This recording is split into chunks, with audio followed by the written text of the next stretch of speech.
In this chapter, application of integration, chapter number 8, इसमें हमें integrations की एप्लीकेशन को यूज करना है कि किस तरह से अपन किसी फंक्शन का इंटीग्रल करके जो हमारे पास बाउंडेड एरिया है उसका हमें एरिया कैलकुलेट करना है। तो बाउंडेड एरिया कैलकुलेट करने के लिए हमारे पास जैसे सपोज कीजिए कि y equal to f x that is our function, तो ये हमारा फंक्शन हुआ। अब हमें x is equal to a to x is equal to बीच में हम कहेंगे हमारे पास फंक्शन यहाँ से यहाँ तक है, जिसके अकॉर्डिंग हमें y की डिफरेंट वैल्यूज मिलेगी and that is our x x. तो हमें इंटीग्रेशन की हेल्प से ये जो हमारा एरिया फॉर्म्ड होगा दैट इज बाउंडेड एरिया, उसको हम कैलकुलेट कर सकते हैं। तो ये हमारे पास जो एरिया आपको देखिए that is y equal to f x, your function y is express in terms of x and your abscissa x is equal to a to x is equal to b and that is your x x। तो ये हमारा curve आपको bounded दिख रहा है। तो हमारा ये कर्व बाउंडेड है तीन चीजों से, एक तो हमारा फंक्शन हुआ, एक हमारे पास abscissa x is equal to a to x is equal to b and third is our x x। Similarly हमारा कर्व y एक्सिस से भी बाउंड हो सकता है। So that is the area. अब इस तरह के एरिया को कैलकुलेट करने के लिए सपोज कीजिए हमने यहां पर एक दो वर्टिकल स्ट्रिप ड्रॉ की और इस वर्टिकल स्ट्रिप की जो विड्थ है वो हमने dx सपोज की, और यहां हमने स्ट्रिप को इतना छोटा रखा है कि यहां हमारे पास ये y is equal to f x. तो स्ट्रिप की जो लेंथ होगी वो रिप्रेजेंट होगी y से। So that is your y x. तो हम ये कहें कि हमारे पास यहां that is p q r s, ये हमारे पास एक रेक्टेंगुलर स्ट्रिप होगी, rectangle strip p q r s, okay, it is denoted by a। और रेक्टेंगल स्ट्रिप का जो एरिया होगा वो हम रिप्रेजेंट करेंगे length into width. So it is denoted by y into dx, but what, where y is equal to fx। Already है कि y expressed in terms of x, तो ये मिला हमें y इंटू डी एक्स। ये हमारे पास रेक्टेंगल स्ट्रिप का एरिया हुआ, बट हमें एरिया कैलकुलेट करना है from x is equal to a up to x is equal to b। तो ये हमारा कंप्लीट एरिया रिप्रेजेंट होगा। ओके, सो नाउ ये हमारा एरिया बना, दैट इज एक rectangle strip p q r s, area represent by a by y into d x. Okay, so now area of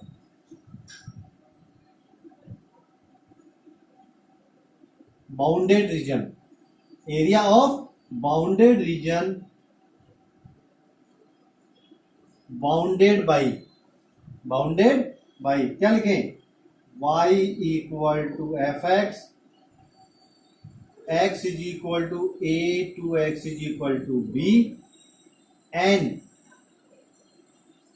x axis it is represent by x is equal to a to x is equal to b y into dx। So that is the whole area represented by this situation, and it is area bounded by the x is equal to a to x is equal to b, y is equal to fx and xx। और यहां पर आपके पास what is y, that is a to b fx dx। तो यहां पर हमें fx का जो भी इंटीग्रेशन कैलकुलेट करना है, then using the limit x is equal to a to x is equal to b। Okay, so ये हमारे पास इस कर्व का एरिया रिप्रेजेंट होगा।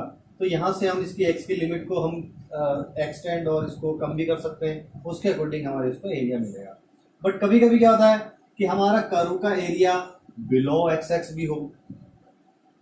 ओके, सिमिलरली जैसे हमारा ये x is equal to a to x is equal to b तक हमारे y का वैल्यू इसके अकॉर्डिंग अलग अलग पॉइंट पे मिलेगा, but y is always greater than 0। But in some cases हम ये कहें, ये सेकंड पोजीशन हम ये कहें कि सपोज कीजिए हमारा कर्व ये बन रहा है ये, और हम इस पोजीशन की बात करें, सपोज कीजिए that is x is equal to a to x is equal to b। तो x is equal to a to b में हमारा फंक्शन नेगेटिव है, तो यहां पर हमारा अगेन वही function y is equal to fx है। बट यहां पर आपके पास जो कंप्लीट एरिया आप कैलकुलेट करेंगे, अच्छा इसको मैं शॉर्ट फॉर्म में, हमारे पास ये जो एरिया डी है इसको मैं डी रिप्रेजेंट करूँ, area y equal to d है, तो ये मेरा कंप्लीट एरिया मेरा कंप्लीट मिलेगा। ये y इक्वल टू हमारा बन जाएगा d a x is equal to a to x is equal to b. हम इसको इस तरह से भी रिप्रेजेंट कर सकते हैं।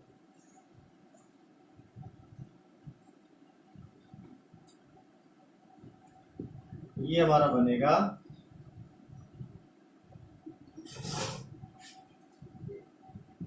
That is d x is equal to a to x is equal to b. Now complete area a. Okay, similar case में here y is equal to fx but fx is negative where x is equal to a to x is equal to b।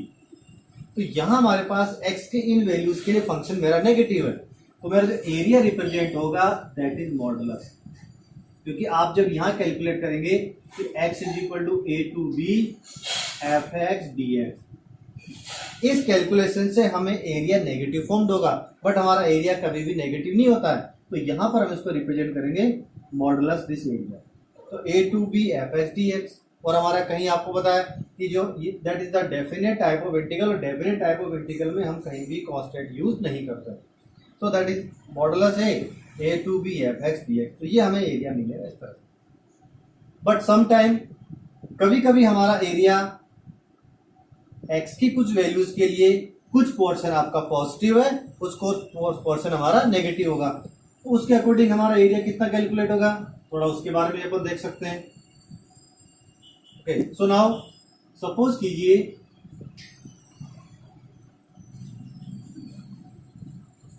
ये that is our f x.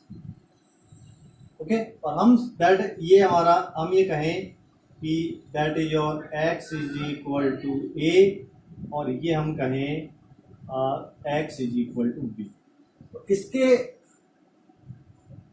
Bounded area हमें form करना है, so that is the ये area bounded by the given curve x x and x is equal to a to x is equal to b. यहां पर भी हमारा हम कहें कि y is equal to f x and area from x is equal to a to x is equal to b and x axis. तो यहां पर हमारा एरिया कैलकुलेट होगा, एरिया तो वही मिलेगा अपने को। सो आपके complete area A that is x is equal to a to x is equal to b y into d x, ये हमारा हो जाएगा यहाँ पर x is equal to a। So now y into d x and a to b, what is y again f x and d x.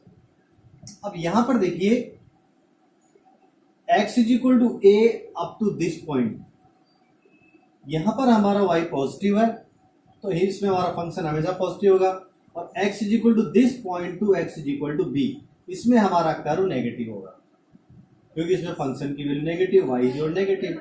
तो suppose कीजिए ये हमारा पॉइंट C है, तो हम इस कंप्लीट एरिया को दो पार्ट में डिवाइड कर सकते हैं, x is equal to a to x is equal to c जिसमें हमारा फंक्शन पॉजिटिव है, and x is equal to c to x is equal to b जिसमें हमारा फंक्शन नेगेटिव है। तो जिसमें आपका फंक्शन पॉजिटिव होगा उसमें इंटीग्रल की वैल्यू पॉजिटिव मिलेगी एरिया, और यहाँ पर एरिया नेगेटिव होगा, बट एरिया हमारा नेगेटिव हो नहीं सकता, तो हम ये कहें कि ये हमारा एरिया A1 रिप्रेजेंट करें और इसको एरिया को A2 से रिप्रेजेंट करें। तो total area represent by A1 plus A2, और A2 हमारा मिलेगा नेगेटिव, तो इसको हम करेंगे मॉडुलस में। तो similar case A is equal to now x is equal to a to x is equal to c, now our f x d x it is represent by A1। Similarly c to b our function f x d x, और ये हमारा modulus होगा, तो इसमें हमारा function negative मिलेगा। X c to b में, और नेगेटिव मिलेगा तो एक्चुअल में हम विदाउट मॉड कैलकुलेट करें तो ये वैल्यू हमें नेगेटिव कैलकुलेट होगी, बट हमारा एरिया कभी नेगेटिव हो सकता, तो हम इसको मॉडुलस यूज करेंगे। So that is our A1 plus modulus A2। तो ये हमारे पास हम किसी भी कर्व से simple curve that is bounded by x is equal to a, your given limit x is equal to b and xx। Similar case में हम area y axis से भी बाउंड हम कर सकते हैं। सिमिलर केस में देखिए, हम integral with respect to x, function expressed in terms of x and using the limit of the x is equal to a to x is equal to c. Similarly here x is equal to a to x is equal to b. But हम function हमारा जब curve function से bound हो और हमारा उसमें bounded including by the y axis हो, then function express in terms of y integral with respect to y and using the limit y is equal to c to y is equal to d something से। तो यहां पर हम लिखें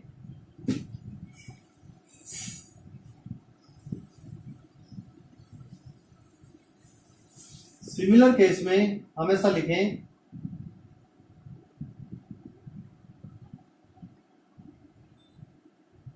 इस तरह से, suppose this is given by x is equal to f y, x is equal to fi, तो x in terms of fi, that is our curve, and now y equal to c to y equal to d, and that is your area. So now point p q r s, okay, तो हम क्या represent करें? So now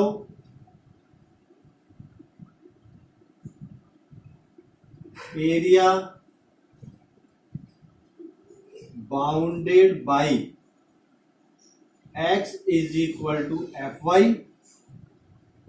y is equal to c to y is equal to d, and y axis it is area of PQRS. So now x into dy and y is equal to c to d. So c to d dy, here function x expressed in terms of y, तो हमने कहा ये हमारा f y हुआ, capital f कर दी, तो ये हमारा रिप्रेजेंट होगा that is area a bounded by the curve limiting y equal to c to y equal to d। तो हमारा integral with respect to y, then limit using about y equal to c to y equal to d and integration with respect to x। तो integral में x का respect में करना है, function express in terms of x and limit using from x is equal to a to x is equal to b something, and integral with respect to y, function expressed in terms of y and using the limit for y। So that is our area bounded by simple curve expressed in terms of x, y equal to fx और x is equal to fy। तो इस तरह से हम simple के area curve से जो भी बाउंडेड एरिया है वो हम कैलकुलेट कर सकते हैं। It is either bounded by the x x, then using the limit for the x, and area bounded including y axis and given curve, so using the limit y is equal to c to y is equal to d।